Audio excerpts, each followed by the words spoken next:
አንዳንድ ሺህ ዓመት የሚኖሩ ሰዎች ያሉበት ዓለም በጣም በስፋት ይጽፋል። ለምሳሌ እነ ኤልያስ እነ ሄኖክ እነ እዝራ ሞትን ሳያዩ ተሸጋግረዋል።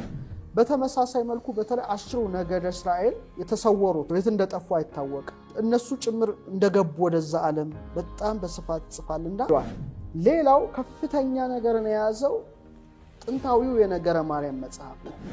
እመቤታችን በነገረ ማርያም ያየቻቸው ብለው መተርጉማኑ አስቀምጠው አልፈዋል። የኢትዮጵያውያን መተርጉማን ሊቃውንቶቻችን መልአኩ የመራት ስትሄድ ነው የሚለው ከመሬት በታች ነው የሚለው እሱ 14 ኪንግደም አሳያት ይላል ተጽፎ ያለ ነገር ነው። ሌላው በጣም የሚገርመው ለምሳሌ የቤሄሞትና የሌዋታን ታሪክ ሰምታል። መሬት እንደዚህ የከበቡ ፍጡራን አሉ የሚል ነገር አለ። ቤሄሞትና ሌዋታን የት አካባቢ ነው ያሉት? ምድርን እንደ ቀለበት ዙረዋታል ከተባለ አሁን ደግሞ ባለው ነገር ካልታየ በሳተላይት ስለዚህ ምድር ወደ 7 ክፍል እንደተከፈለች ግን በድምጽ የሚገሉ ግሩማን አራዊት ያሉበት ቦታ አለ ይላል። ይህም ከባድ ሐሳብ እኮ ነው። ሳይንስ አሁን ባለው ጉዳይ አሁን እስካለንበት ጊዜ ድረስ ክራስት ማንትል ኮር ኮሩም ኢነር ኮር አውተር ኮር ብሎ ደምድሞታል። የሃይማኖት መጻሕፍት ግን እንጦርጦስ፣ በርባሮስ፣ ሲኦል፣ ገሃነመ እሳት፣ መትሕተ ታሕቲት እነዚህ ሁሉን ነገር ውቅያኖስ ውስጥም ከመሬት በታችም አስቀምጠዋል።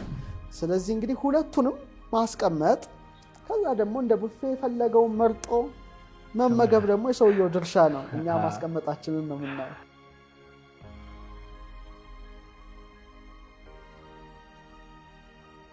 ሌላው ከፍተኛ ነገርን የያዘው ጥንታዊው የነገረ ማርያም መጽሐፍ ነው።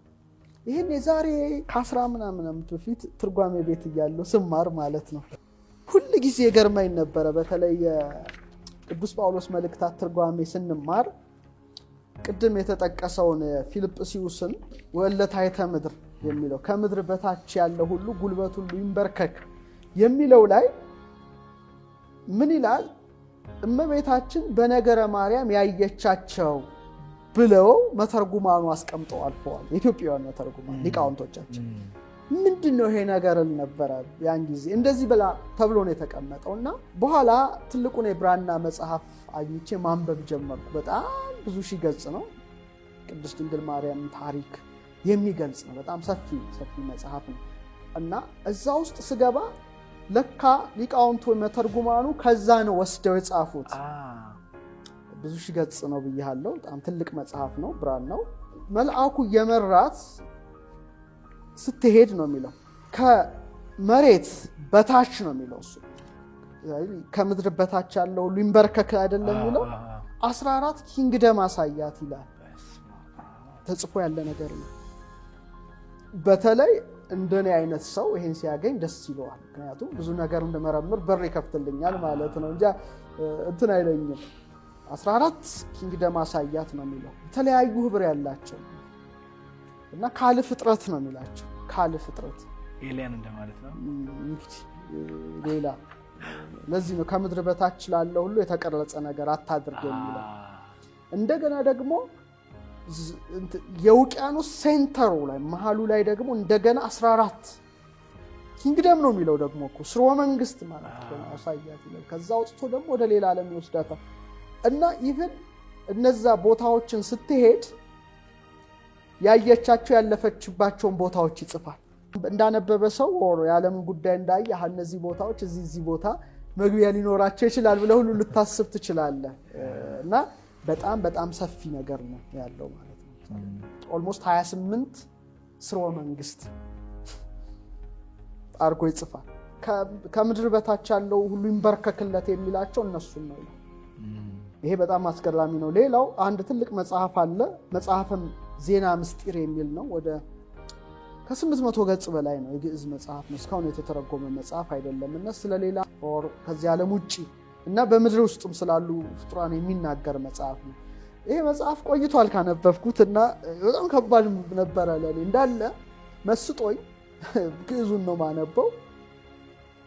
የተወሰነ ቀናት ፈጀብኝ እና በጣም ሳነብ በጣም ወደ ውስጥ ገብቼ አንብቤ ስለነበር ይመስለኛል ብዙ አይነት ፍጡራን ለምሳሌ በእንቁ የታነጸ ፀሐይ የሌለባት ዓለም ይጽፋል ዝርዝሩን ይጽፋል እዛ ስለሚኖሩ ፍጡራን ይጽፋል እንደገና በጣም ግዙፋን ፍጥረታት እየታደሱ የሚኖሩ ፍጡራን ያለበትን ዓለም ይጽፋል እንደገና ደግሞ ከፀሐይ አንፃር ያለች ብዙ አይነት የተለያዩ ፍጡራን የሚኖሩበትን ዓለም ይጽፋል ለምሳሌ አቫታር የሚባል ሙቪ አለ የሚታወቅ ነው የጄምስ ካሜሮን እዛ ውስጥ ያሉ አይነት ፍጡራን አይነት ጆሮአቸው ረጃጅም አይነት ያላቸው ነገሮች በጣም በስፋት ይጽፋል የዛሬ ስንት ዓመት የተጻፈ መጽሐፍ በጣም የቆየ እኮ ነው ግዕዝ ብቻ ነው ይሄን አንብቤ በጣም ከባድ ነበር ለኔ ነው ግራ እንትን ይልሃል ይህ ብቻ ሳይሆን ብሔረ ብፁዓን ይባል ዓለም እንዳለ አንዳንድ ሺህ ዓመት የሚኖሩ ሰዎች ያሉበት ዓለም በጣም በስፋት ይጽፋል ለምሳሌ እነ ኤልያስ እነ ሄኖክ እነ እዝራ ሞትን ሳያዩ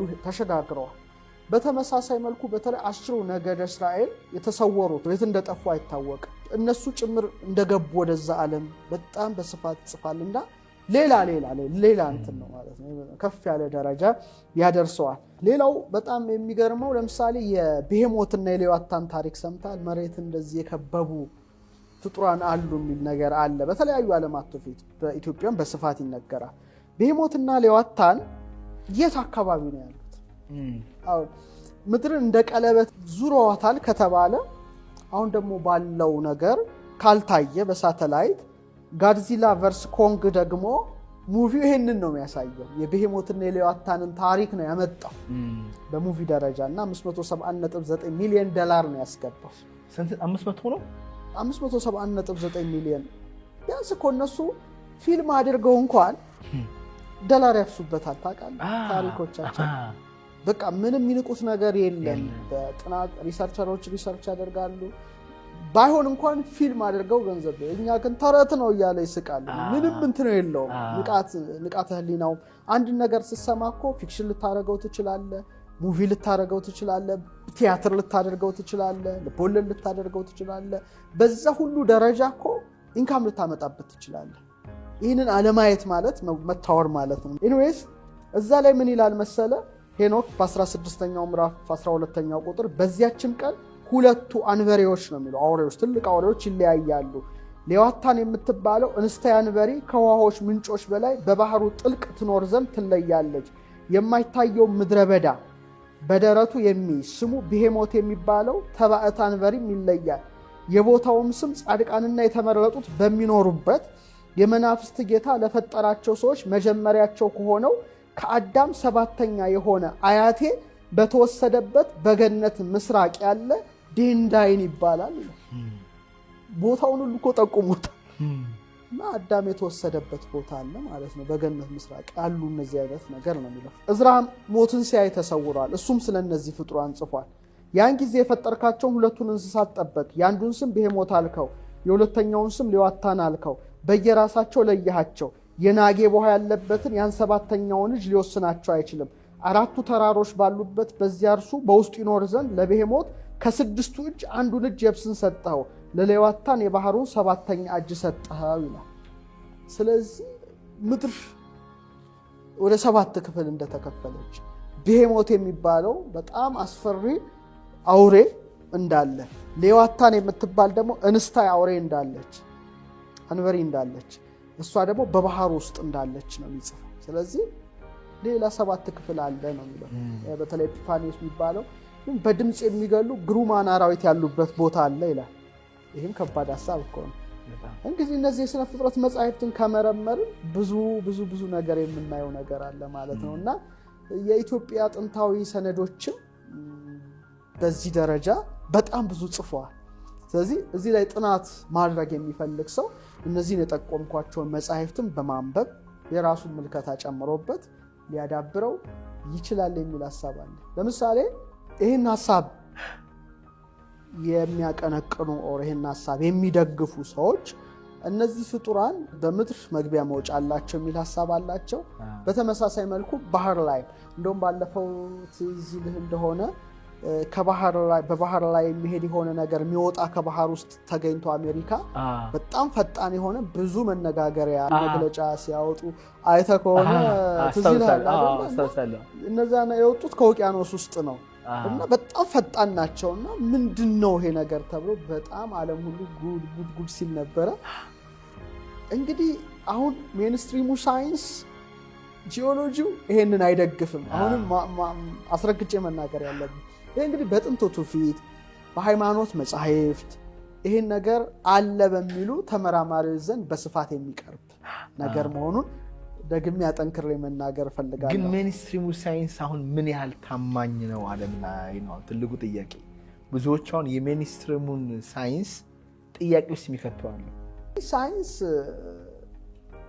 አሁን አንድ ጽንሰ ሐሳብ በአንድ ጽንሰ ሐሳብ ሊሻር ይችላል። ባለፈው ስለ ፒራሚዱ ስናነሳ እኮ ኩፉ አነጸው የሚሉ አሉ፣ ከዚህ ዓለም ውጭ ያሉ ፍጡራን አነጹት የሚሉ አሉ፣ በአትላንቲክ ዘመን የነበሩ ስልጡን ህዝቦች አነጹ የሚሉ አሉ። አሁን ደግሞ ከፒራሚዱ በታች የተገኘው እንደ ኮይል የሚመስለው ነገር ጥልፍልፉ ነገር እውነት ከሆነ ማለት ነው። እውነት ከሆነ እኮ ብዙ ሐሳቦችን ይለውጣል ማለት ነው። ስለዚህ ሳይንስ አሁን ባለው ጉዳይ አሁን እስካለንበት ጊዜ ድረስ ክረስት ማንትል ኮር ኮሩም ኢነር ኮር አውተር ኮር ብሎ ደምድሞታል። የሃይማኖት መጻሕፍት ግን እንጦርጦስ፣ በርባሮስ፣ ሲኦል፣ ገሃነመ እሳት፣ መትሕተ ታሕቲት እነዚህ ሁሉን ነገር ውቅያኖስ ውስጥም ከመሬት በታችም አስቀምጠዋል። ስለዚህ እንግዲህ ሁለቱንም ማስቀመጥ ከዛ ደግሞ እንደ ቡፌ የፈለገውን መርጦ መመገብ ደግሞ የሰውየው ድርሻ ነው። እኛ ማስቀመጣችንን ነው የምናየው።